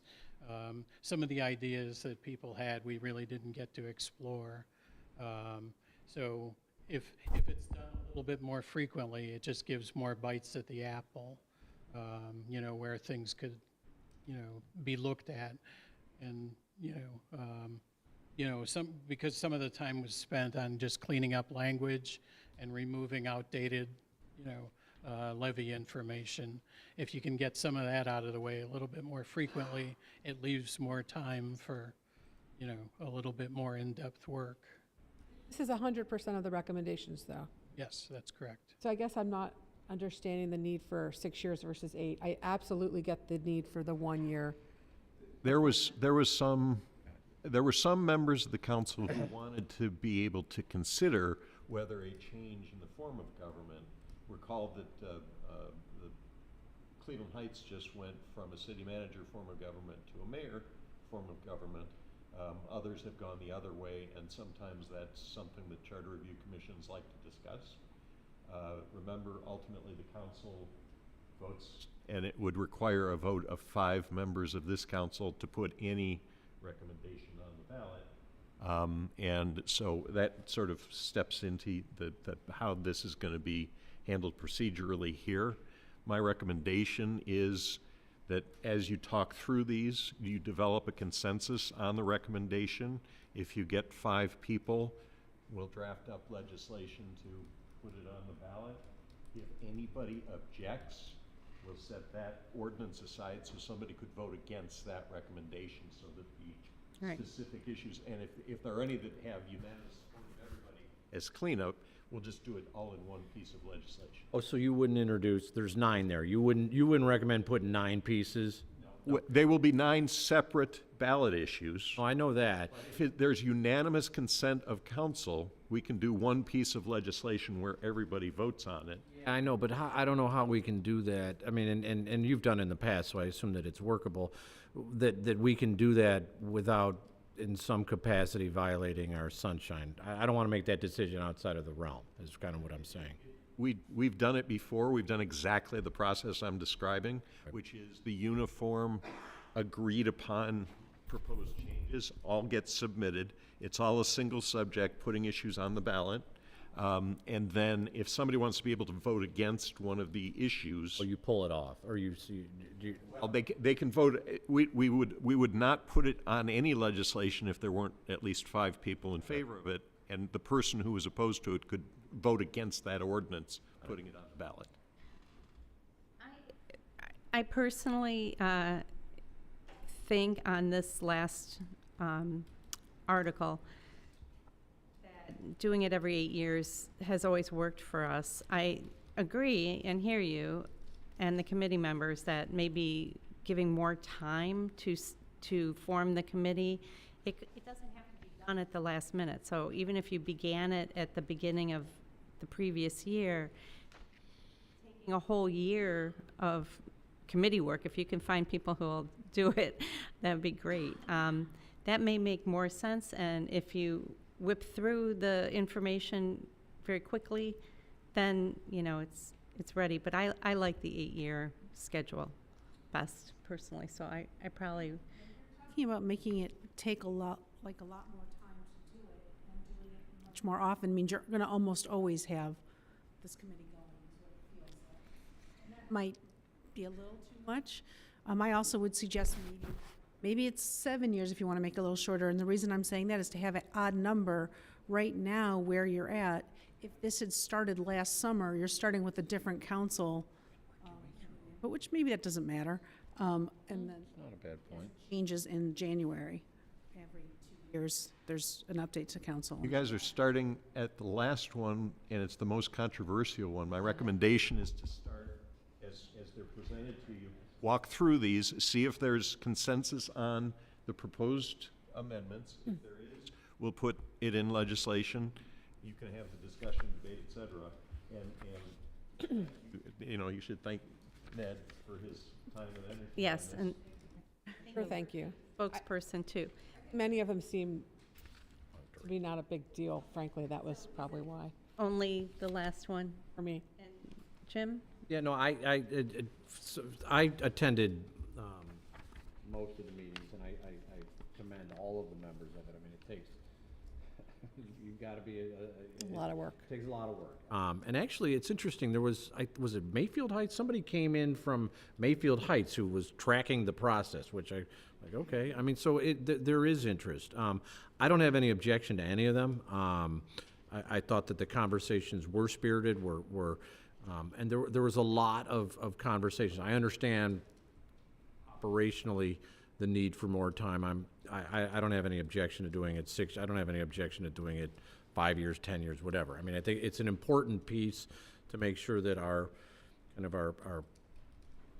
the document that structures how we operate is reviewed periodically, and what that looks like. The body, the committee met and went through it. I don't have any objection to doing it 8 or 6 years, and if they recommended 6, I'm fine with that. Amanda? We can go through each one, or? We can go. I think I'm pretty okay with everything. I just questions on the last one. Okay. I was at most of the meetings, so I heard the discussion. One thing I would like Scott or somebody to clarify as we move to the last one that I don't think was said was their reasoning behind the 6 years. And I think if I recall the conversation, it was because they felt that 8 years things got dated too much. I don't want to misquote, but I believe that was the discussion, that they felt 8 years was just too long a time, that we have a whole back page of things that are just irrelevant now. So I'll defer to Scott on that. I think that Ned did address that, but just to reiterate, having it done a little bit more frequently will allow that group to bring to the fore some issues that merit conversation, serious conversation, and we did give some short shrift to a few of the items that they're not part of the recommendation, and having it moved from 8 years to 6 years would allow that conversation to take place, and they are open meetings, and I think that the community should be encouraged to attend them. There certainly was, council members were present, and they were welcomed, and they provided input. All of you who attended did provide input. I also would suggest that if there is some resistance to moving it from 8 years to 6 years, that the other part of the recommendation be followed, to give us, it's not us anymore, to give the commission, a head start to prepare for its work. Because I think that when we sat down on February 9th, we really weren't prepared. And that's what I have to say. If there's any disagreement, please speak up if there is. We all agree with that. I think everybody agrees that we need more time on that. So thank you for that recommendation. And I don't even think that's up for discussion unless somebody else. No, I think Yeah, you're right. yeah. So I just wanted to clarify your reasoning behind the 6 to 8 years. So thank you. And I don't have any issues with any of these. And Jeff, how about you? To me, it seems like you think this year start. Jeff? Sorry. I don't have any issues in general. I wonder that if you're starting a year in advance, does it kind of make it like 7 years anyway because you've started the process earlier? I mean, I can go either way, but I'm just saying it's almost like 7 years when you're starting a year in advance. I would be interested in hearing what some of the issues are that you would have liked to have addressed, but just some examples. If 6 years from this July. Council puts this issue on the ballot and the voters approve it. The clock will be running and it'll be 6 years from July 1 of 2026. So it is 6 years. To answer Councilwoman Ulner's question, the minutes of the commission meetings reflect, we put them together in outline fashion, and those which did not receive a majority of commission members, they're there, and you can tell from that, you can discern what items were talked about and ultimately did not. I didn't know if you wanted to make that part of this public record tonight. No, but just verbally giving some examples. Well, the minutes are public record, so. Okay.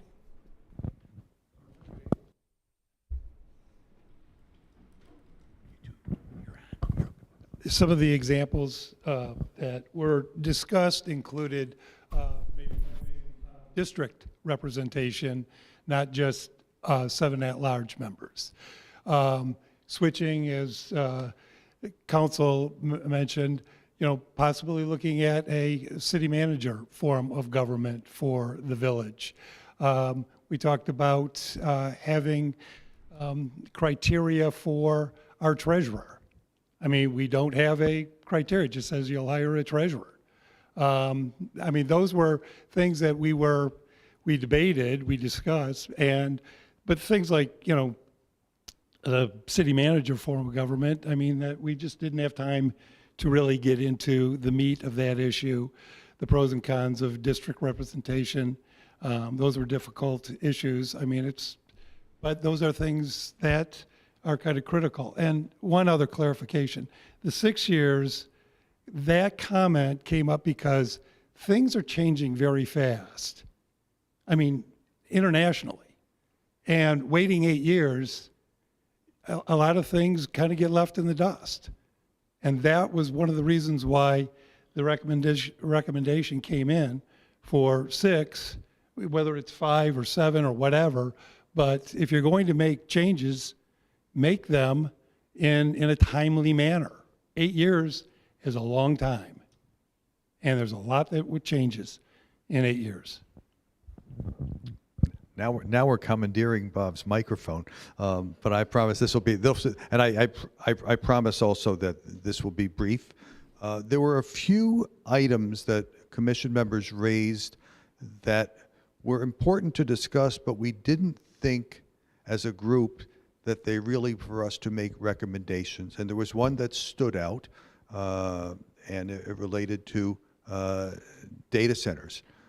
And we had feelings on whether Orange Village should regulate data centers, and that was an example of things that went beyond the scope. But these are people. There are 9 people on the commission who cared enough to do this, and these are the kinds of topical things that we should invite community input on. So for that reason, as well, I just think it's beneficial. And to do it 6 years rather than 8 years can only help the village. I promise not to take it again. I appreciate you all and the work that was put into it. And I will be happy to support 6 years, which the commission obviously has given great thought to.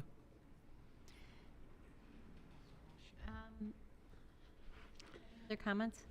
I just want to thank you all again, and just one other thing with the whole 6 years, it may give rise to allowing the committee members to be consistent so that we get some of the same people, who are back. 8 years is a long period of time. Yeah. Expect somebody to come back to the table, so thank you guys all for your incredible work. Scott's coming back for the next cycle. No matter what. I think that's pretty clear. So, and I appreciate hearing the extra explanation for that. I've always done it on an 8-year cycle, and I appreciate that. So I will be in favor of it too. Thank you for that clarification. So are we all in favor of the 6-year cycle? I'm fine with that, yes. I am as well. Good. And we can do one piece of legislation. One piece of legislation for all of the Yeah. proposals? Yes. And to this committee and to Scott, who I feel like I coerced into taking this job, and I appreciate your leadership there. Everybody, thank you. I've done this committee a couple of times, and it's a hard committee. So thank you for your time and effort so much. We appreciate it. Good too, who stood in as a leader many times and took copious notes throughout, so thank you. Great. Thanks. Okay, so next is comments from the mayor, please.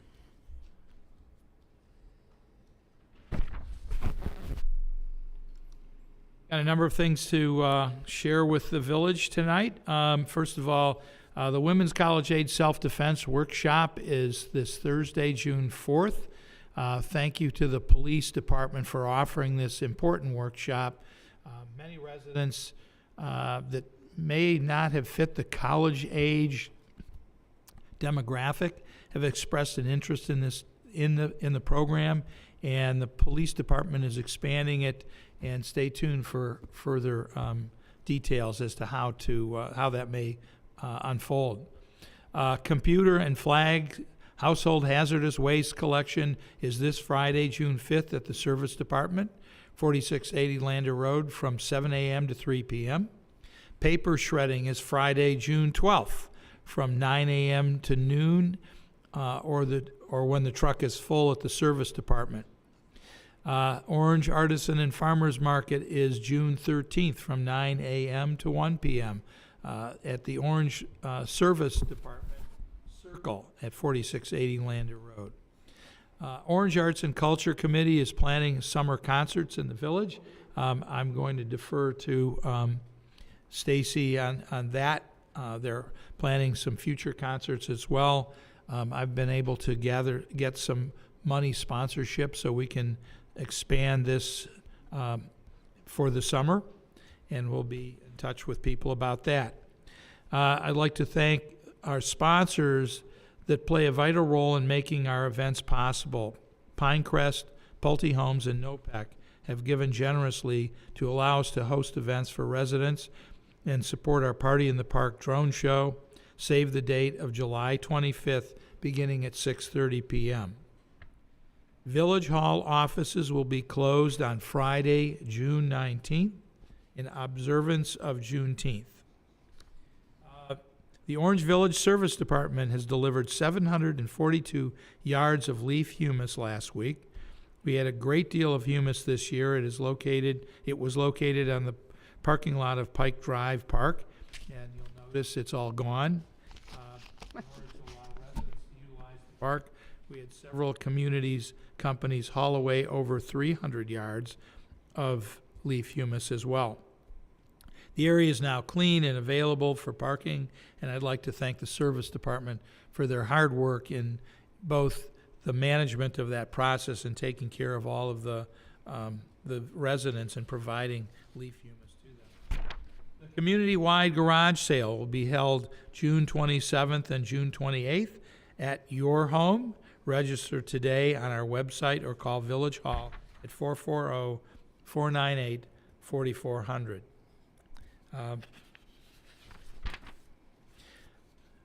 Cleveland Magazine's rating of the suburbs came out this week, and Orange Village moved up one notch to 17 in the top 20 cities in Cleveland. And we're thrilled to have moved up, and maybe next year with some of the things that are going on, we'll even advance further. I want to announce that in the spring, earlier this spring, I applied for a grant to be included in the state capital budget. And I received notification this week that we received the approval for $75,000 grant towards improvements for the amphitheater. I'm working with Bob Zugan, and I met today to look at where we want to spend the money. We're actually already committed to a number of different items in improving the amphitheater to make it a much more usable facility for summer events and activities. As all of you know, and we talked about in great detail earlier, that we had a town hall meeting for the fire station and village hall projects earlier this week. It was very well attended. I think there was a great conversation. I think the extreme value of that meeting wasn't the meeting itself, but the tour that took place afterwards. The fire department, police department acted as docents and took the residents who were here and managed to stay to the bitter end, the opportunity to see their facilities and see why we're doing what we're doing. One of the outcomes of that discussion and that tour was we're discussing creating a video that will then be able to be available to the community to show and demonstrate why this is such an important endeavor. For those of you interested, the Dog Forest will hold its official opening on Saturday, June 13th at 10 a.m. in the park. I want to thank the service department, Bob Zugan, his team, the folks at Tri-Seas Landscape Department for all they've done in helping to make this great facility for Orange Village, and it will be used for many in the future. I hope that residents are undertaking United States of Kindness commitment to celebrate the 250th anniversary. I know I've had a number of opportunities over the last couple weeks to do some things that I now have to go into the website and fill in the blanks that we've done them. One of the challenges that we face as a community, and I think it's being faced by all communities, is the issue of e-bikes. These devices are finding themselves onto our village trails more regularly, and I've had recently contacts from residents who've been involved with e-bike collisions, and we have to be mindful that these devices can be very dangerous, and parents who provide these devices to their children need to make them aware that they have to operate them safely. In the meantime, the village police and law department are investigating a better means for protecting pedestrians on the trails through the use where e-bikes are occurring. Again, I want to thank the Charter Review Committee. I know this was a Herculean task, and particularly I want to thank Scott Lewis and Rivka Claypool for their leadership in making this happen. You guided a very challenging process to a wonderful conclusion that we've now had the opportunity to speak about tonight. Finally, in response to the comments and questions regarding the Village Hall projects, I plan this week to dialogue with all of the council people directly to understand what their questions and concerns are, to share with them the history of the project and how we've gone about its development over the many years that we've been working towards it. And I hope the outcome of that at next week's council meeting will be a much more informed group ready to help us move the project forward. I think it's important for the future of our community. And that concludes my remarks. Thank you. Thank you. I have no comments tonight, so we'll start with Mr. Foster. A question, so for the chief, please. Are the parents held responsible for e-bikes? Let's say it's a 14-year-old and causes damage or hurt somebody on a trail. How is that adjudicated? Potentially, they could be. Probably a better question for Law Director to field. We, at the direction of the mayor and the chief, we're putting together a memorandum to document the current state of law regarding e-bikes. There is room for the village to legislate. Certainly, if you wanted to, you could say no e-bikes on your recreational trails. That's entirely within your bailiwick. But let me finish the research. I know that there is some provision for some e-bikes, like the most powerful one, I think, that has liability provisions for parents. I actually can speak to that from my private law work. There can be significant civil liability, significant. So it is not a good move, especially some of these kids are 14, some of them are younger.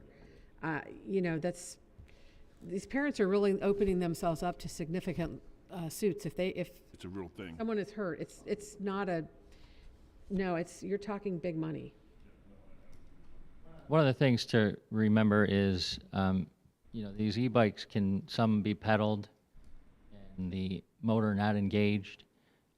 So this isn't as straightforward of a thing to, produce the right registration requirements.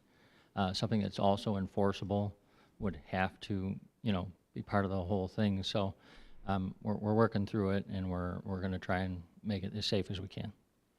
Does anybody know what the state is doing about it? I thought the state was looking at a state. Oh, they have, and Chief, you commented on this a couple months ago. There's 3 idiotic classifications that you can't figure out what it is by looking at it. It's look, what they do in Columbus is nonsense, but at the end of the day, what the ORC has in there does not work on the street level at all.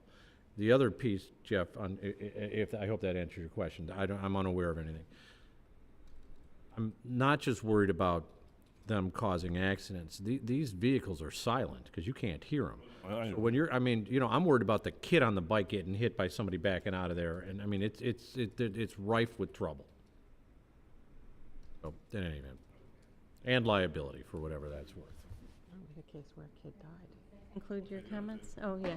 So I had the privilege of meeting with Stacy's group Tuesday.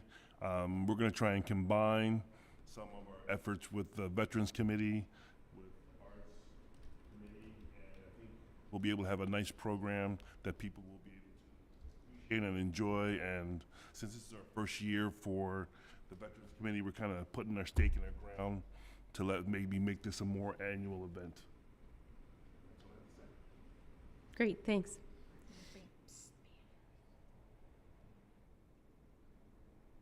Talk about the banners?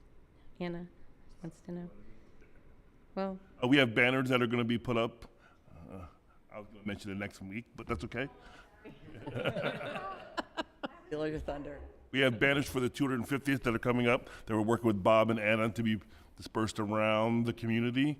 I think they're pretty attractive. I think the group that was involved in ordering them, it'll highlight the 250th birthday of our community just in time for the 4th, which is the actual date. I appreciate the work of Ned and Barb Long and everyone that helped move us to this point. thank you. All right, Ms. Vincent. Good evening, everyone. I want to start out by offering my condolences to the families of 3 Orange School staff members who are a part of our extended community. I'm guessing most of you heard or read about Najee Hardaway, a 26-year young teacher in the Shaker schools. His father is the principal of our elementary school. We also lost our beloved bus driver, Shwai, this week, and celebrated the life of Orange alum Chris Policino, whose mother also works in the schools. All 3 were beautiful souls, taken way too soon and way too young, and I just ask that may all of their memories be a blessing. Arts and Culture met last night, as Councilman Foster mentioned. Our first concert is in 2 weeks. It is on June 18th. Not only will we be celebrating Juneteenth, which is the next day, but June is also Black Music Month. Full of Love Orchestra, led by the illustrious Dr. Fred Wheat, will perform music ranging from soul to Motown, from jazz to easy listening. Come out to the Mulcahy Pavilion with your families for a great evening of music and history. You're welcome to bring a picnic dinner with you if you like. We're also working on securing a food truck or 2 for food purchases. The concert itself is free. Please bring your families and friends and let others know. We're also working on, we're titling it Orange Goes Red, White, and Blue event to celebrate the semi-quincentennial in July.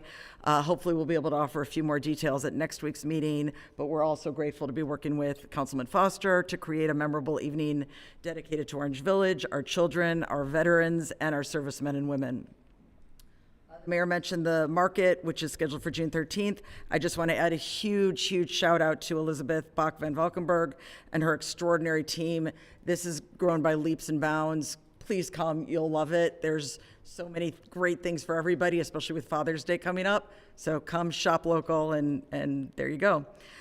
Finally, a reminder that the last day of school for Orange students is tomorrow. Please drive safely and protect our children this summer. Thank you. Thank you, Stacy. Amanda? Hi. First, I would like to thank the Charter Review Committee. You guys did a great job, and I really appreciate all the hard work and the thoughtfulness that went into that process. Another, like a maybe weird one is change the subject. There's been a lot of really significant speeding in my neighborhood lately. Yesterday, I mean, I was out walking the dog. I was actually on Jackson, and a car came so fast. I think everyone's heart stopped. There were a lot of people out walking their dogs because it was a beautiful, or just taking a walk because it was a beautiful night. And this car came so shockingly fast. A bunch of people were screaming at the car, like I'm sure the car couldn't hear. I think it's almost a game to see how fast they can go around the cul-de-sac.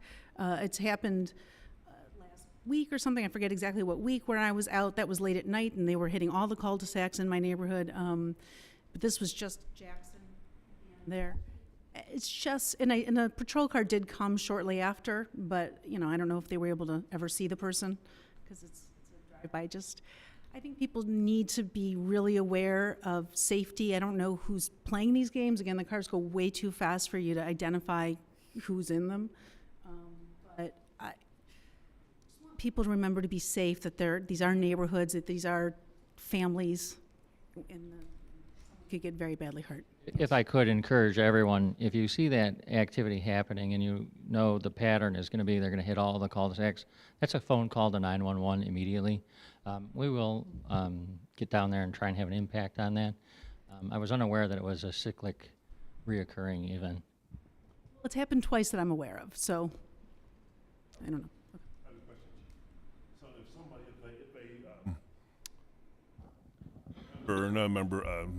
village member takes a picture with their phone, is that legal and they give it to you for identification? Take a picture, anything you can see out in public, so that's not an issue, but I don't know if it would, That would initiate a legal action? well, it would allow us to make a contact and maybe try and change a behavior, but I don't know that it would do much more than that. Okay, just curious. I'd be happy to try and change that behavior. Okay, great. Thank you, sir. The third thing I want to talk about is the Sustainability Committee is set to meet next Tuesday. I believe that John Loftus, who's in charge of that committee now, is going to send out an email and see if there's a desire. We haven't had enough committee members interested lately to hold the meetings. Previously, our focus was really on educating ourselves on all different levels of sustainability. And I think that John is hoping to move us more towards action, but I think we're a little bit in limbo now, so there may or may not be a meeting depending on if we get response from the email blast he sends out. On that note, Mayor, is there a way to do another blast survey, something to get more? I think we're all suffering from lack of membership. I mean, we started off with 25. We're down quite a bit from there. And there was so much interest initially. Is there a way to, I think the way we got the members last time was through the survey thing, but is there another way we can kind of promote the committees? We always have something about it in our e-news, in our quarterly newsletter. But more for a direct outreach, we could probably find another opportunity to get something out, even if it's kind of a code red announcement to suggest what these things are. There are new people in the community that probably are not aware of what the committees are doing, and that they might want to be involved in it. And so that's, It's back to the communication issue that was talked about earlier, and I would love to see that happen. Okay, and the last thing I'm going to Can say. I just tag on to that?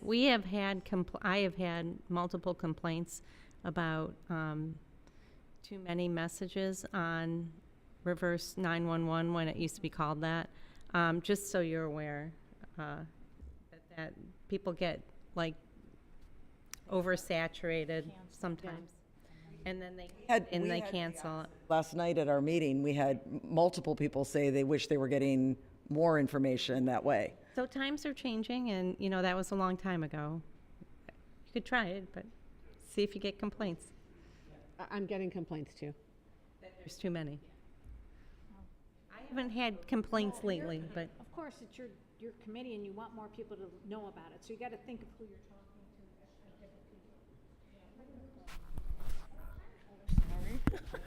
to. Supposed to talk, that's why. yes, you're allowed to talk. Different committees, you know, your committee wants people to know about these events, so you'd rather have them, but then we have other people who don't want it. And we lose people, and when it's really important, and we need to let these people know, they're canceling because they don't want to keep getting it. That's just Yeah. my perspective, what I see doing it, handling the code red. Thank you. Okay, go ahead, Amanda. My final thing is I do want to address our conversation earlier about the new facilities for our safety forces. I was initially toured both the police and fire department over 5 years ago, and it was made clear to me at that time, God bless you.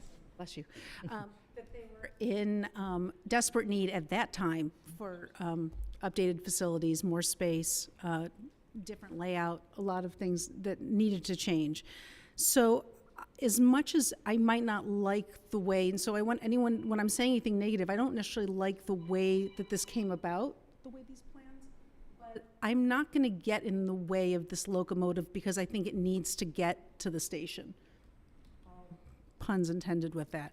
So I just want to be clear that I am very strongly for our safety forces having appropriate facilities, and I don't want to put any more time on this because it's already been too long. It should have happened 10 years ago. So with that said, I'm very for it, but I do, like we were discussing, communication, that's the theme in this whole, I think, this evening's theme is communication.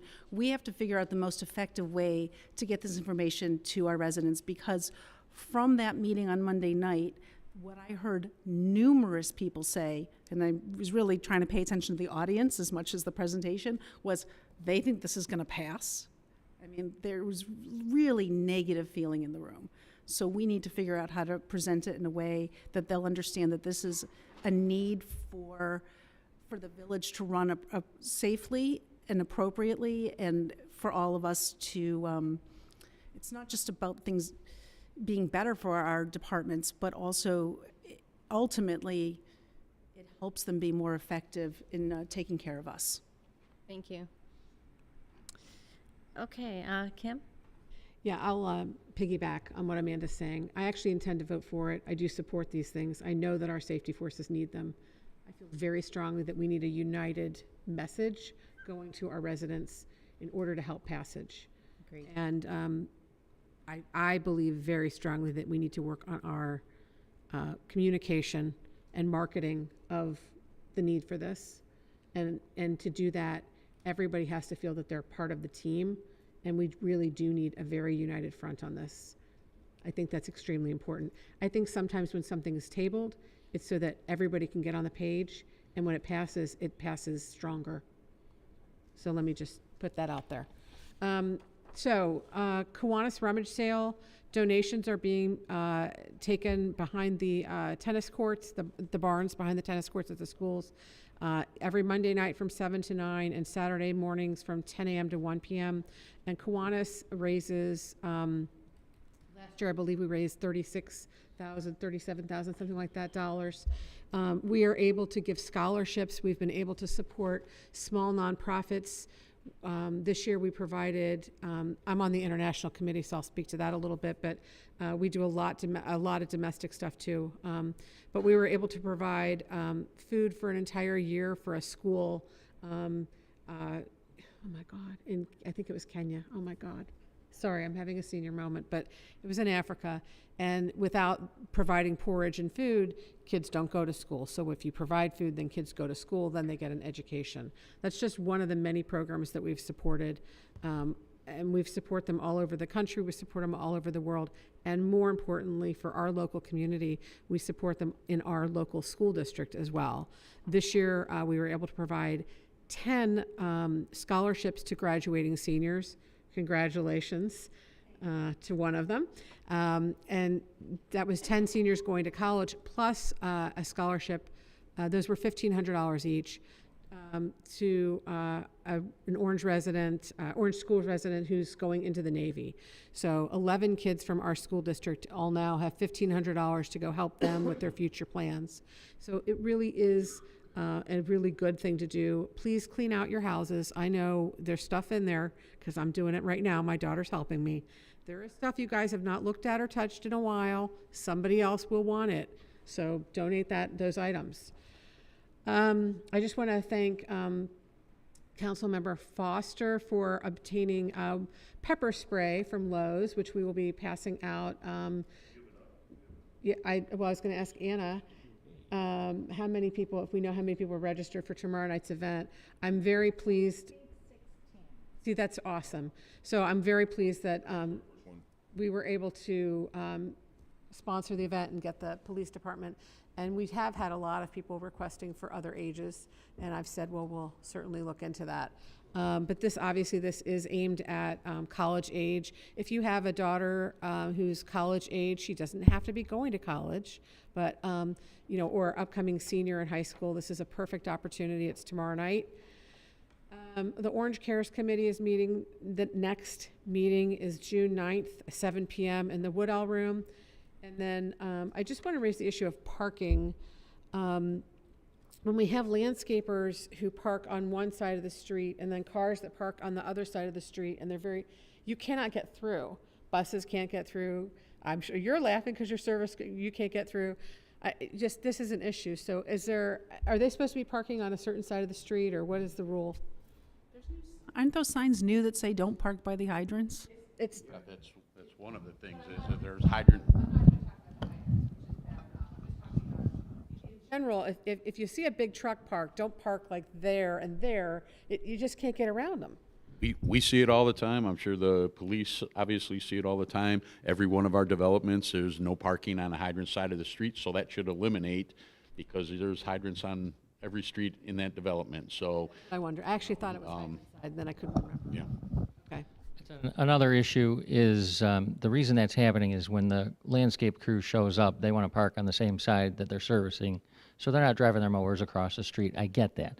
But they should read the room and not create an impassable roadway.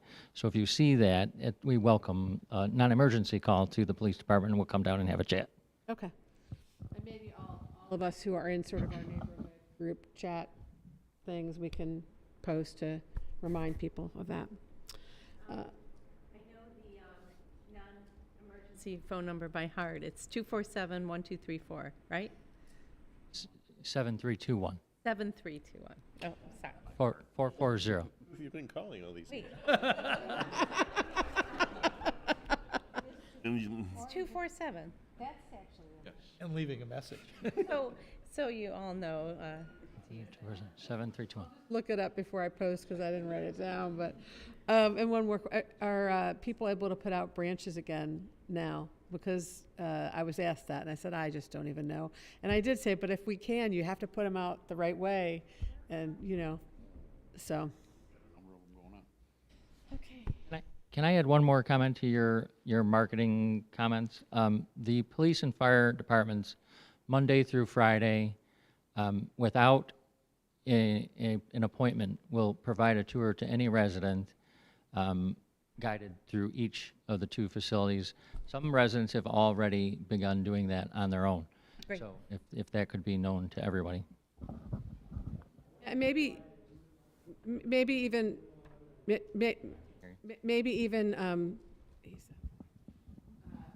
even each council member can start suggesting, meet me at the fire station and let's take a tour, or meet me, we can start doing this. I'm just suggesting that we need to be communicating and working as a unit. So that was it. All right, Mr. Boyle. Very briefly, one is a question for the law director.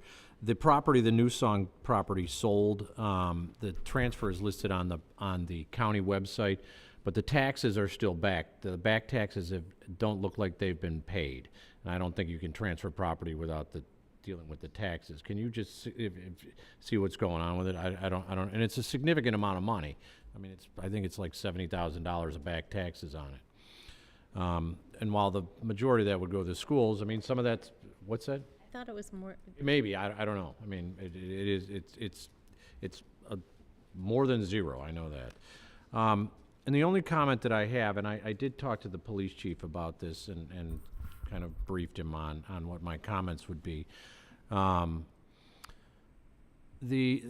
2 years ago, there was a tragic situation in the city of Euclid, and I'm using very general terms here because I don't want to be specific about it. But that being said, the council members and the administration and the law director are aware that we've received some public records requests and some, what I'd say are kind of negative comments towards one of our younger officers new on our force. And I don't make light of the tragedy that happened in the city of Euclid.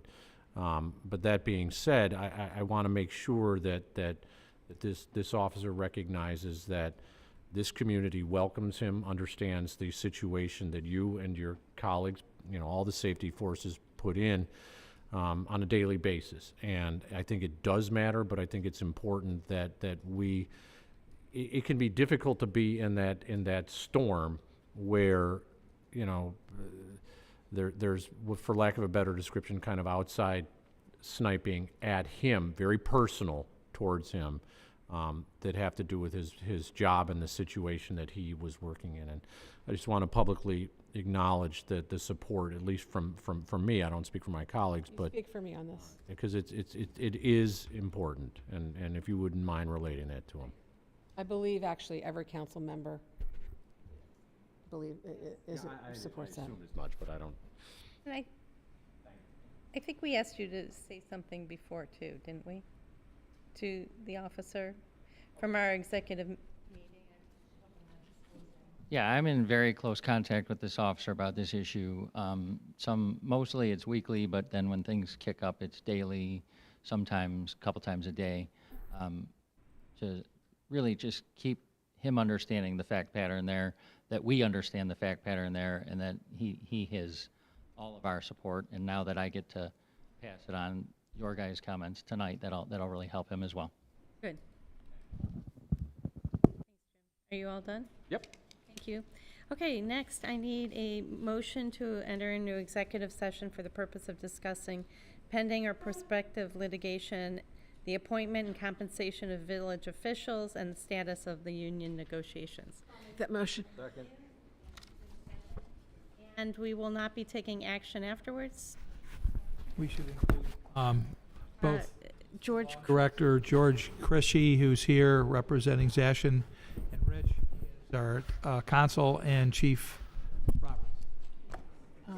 yeah, Got to call roll. call the roll to, Back here, Jim. Get back here, Kim. Hello, Kim and Jim. Jim. You have to call roll first. Get back here. We have to call roll. Be only a second. Hey, Judd. Call the roll. Foster. Person. Foster. He Calling roll for executive session. Okay. Vincent. That was naughty. Lind. Yes. Allner. Yes. Boyle. Perry. Jim.